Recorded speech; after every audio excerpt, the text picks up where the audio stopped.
Five Nights at Freddy's is renowned for its iconic gameplay, with little to no updates ever being pushed out for the franchise's games aside from bug fixes, as well as a constant environment and cast of animatronic characters that are instantly recognizable. However, as I'm sure at least some of you watching this video know, FNAF has had a history of Halloween updates across the 10 years this franchise has been around, with new animatronics, environments, and challenges. Since today this video comes out is Halloween, I thought this would be the perfect opportunity to discuss the lore of these updates, as I've seen some of you in the comments asking me to cover some of the subjects I'll theorize about today. So what are these many Halloween FNAF games hiding? Are they lore relevant at all? And if they are, can we find answers to some of the biggest FNAF lore questions in them? Let's find out. This video is sort of a compilation of scattered thoughts I have on the many Halloween characters and areas in this franchise, since I believe there's a lot to talk about here, and it's basically a quick one-off in between last week's Molten MCI video and my upcoming super long FNAF 2 video, where I'm aiming to solve every single mystery from that game right before its 10th anniversary, because believe me, that game is more complicated than it seems. But anyway, prepare to get spooky theorists. Today, we're going to be analyzing the lore of FNAF's many Halloween editions. The concept of Halloween updates isn't at all new or revolutionary to Five Nights at Freddy's. The first ever Halloween update for FNAF was actually in the original Five Nights at Freddy's. If you boot it up on October 31st, the office will have Halloween decorations including a jack-o'-lantern. These fun Halloween updates lasted in all games from FNAF 1 to 3, but didn't add anything of importance to their respective games, at least up until FNAF 4. Five Nights at Freddy's 4 had the biggest Halloween update ever seen in any FNAF game at that point, adding an all-new cast of characters, updated minigame sprites, and new challenges, but obviously we're only here for the lore. First off, the arguably most important addition to the lore made by this update is Nightmarionne, or the Nightmare Marionette. This thing is obviously a nightmarish version of the puppet we've all come to know, and replaces Nightmare in FNAF 4's 7th Night, accompanied by the puppet's classic music box.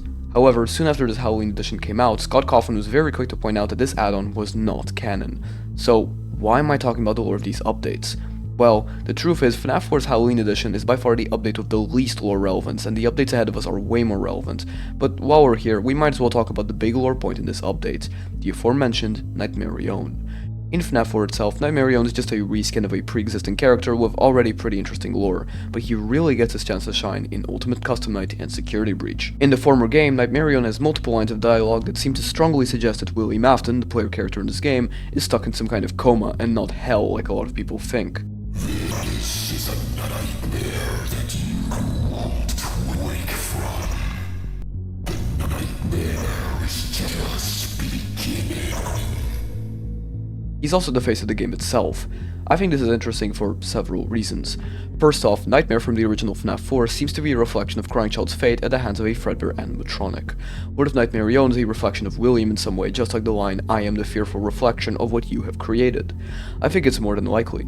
After all, we know Charlotte Emily is probably William's first murder, and with that kid's connection to the puppet, what if Nightmarionne is the fearful reflection of the crimes that William has committed, similar to how Nightmare was a reflection of the bite victim's pain and fear? In Security Breach, Nightmarionne comes back with a very big and mysterious role, appearing in the shape of Nightmarionne plushies, wires, and staff bots scattered throughout the Pizzaplex.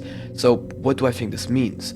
Well, in my opinion, Nightmarionne itself is a base for all the Nightmare animatronics. Let me explain. In the Tales from the Pizzaplex story, Didophobia, it's revealed that the Nightmare animatronics from FNAF 4, or at least the real-world versions of them since FNAF 4 is a dream, are actually crude puppets running on rails and wires, and a mysterious illusion gas is what causes them to become the nightmarish Fazbear mascots we know.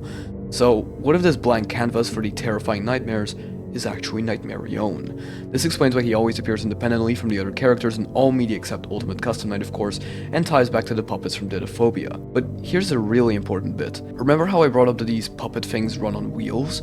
Well, you know what else has a crude puppet-like build with a connection to the nightmares and runs on wheels? That's right, the Nightmarionne staff bots. Now, what does this mean? I'm not sure. This might be pointing to how the staff bots tie back to the origins of Fazbear and its dark past, or maybe even the glitch trap virus and how it wants to mimic Afton, possibly mimicking his nightmare experiments. If any of you have any ideas about this topic, feel free to comment them and I'll make sure to read them.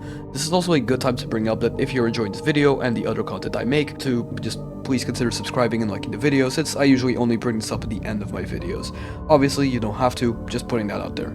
To be honest, Nightmarionne is the only really important bit of lore in the Halloween update for FNAF 4. There's also the admittedly smaller revelation that FNAF 4 and its minigames can't happen on or around Halloween, since the update is non-canon, so for any of you who have an irrational hatred for the month of October, yeah, that's almost definitely not the month FNAF 4's minigames take place. But now, let's move on to our next big section. FNAF Worlds Halloween Update. It might come as a surprise to some of you to find out that FNAF World got itself an insane Halloween edition, considering the game's critical and, in my opinion, undeserved reception from the fans. This Halloween update is even bigger than the one from FNAF 4, adding an entire new area, as well as a selection of playable minigames that had to be beat in order to unlock a secret ending, accessible by beating the game on normal or hard difficulty.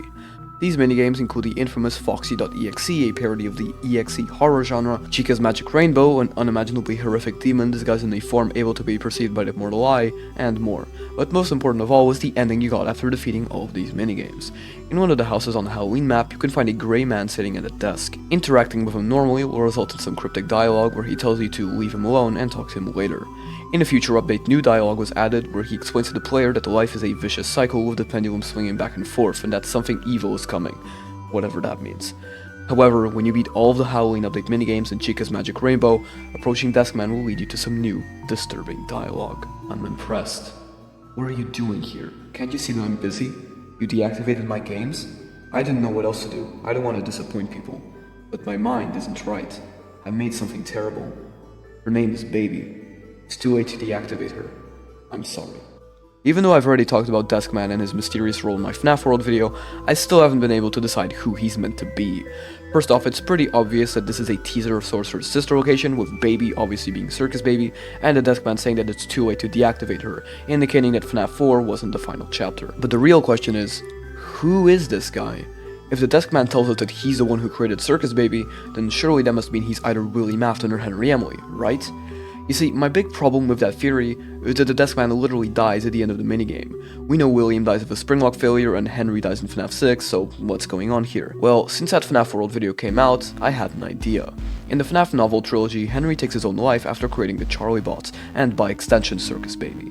What if Scott originally intended Henry to be dead long before the end of the story, before changing his character to be the one we know from FNAF 6? However, there's also the possibility that this Deskman is none other than Scott Cawthon himself, explaining why Deskman brings up games and why there's an incident related to Circus Baby. Scott would have finished Sister Location by that time, and now the franchise wasn't gonna stop anytime soon, meaning that it was too late to deactivate it, with Baby obviously symbolizing the next big FNAF game. However, Scott seemingly taking his own life is very strange.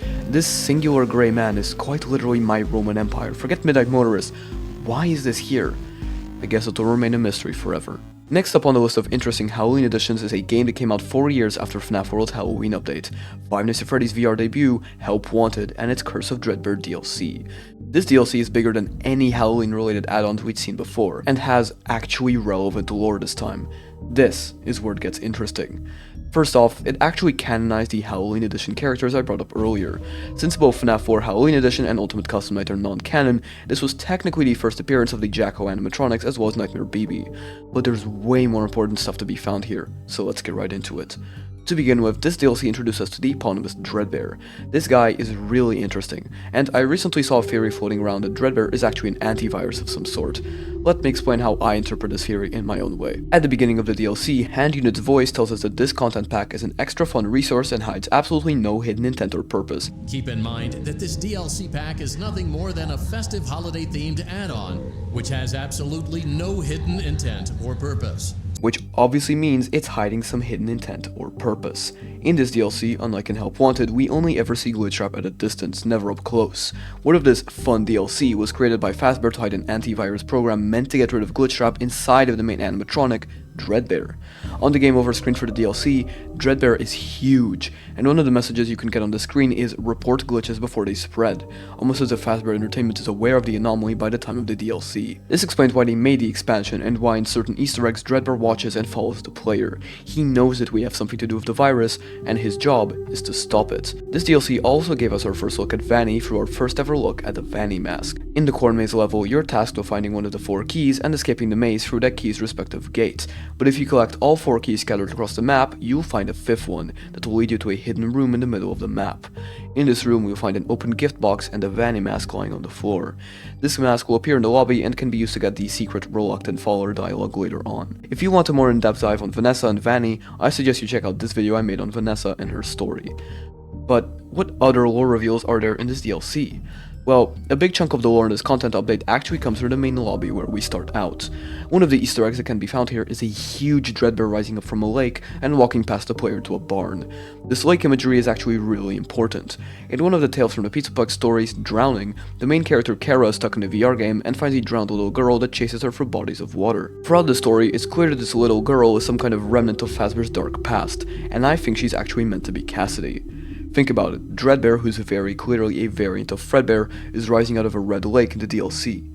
Golden Freddy, the animatronic Cassidy got stuffed into, is a springlock suit, and in the Silver Eyes, William Afton describes springlocking similarly to the sensation of drowning. This means Cassidy, unlike the others, would die because of a springlock failure. 5 months ago, I would have used this as evidence for Cassidy being the one William shouldn't have killed, but to be honest, that's probably not true, so we can use this as evidence for her being the drowning kid, and explain Dreadbear's connection to lakes, I suppose.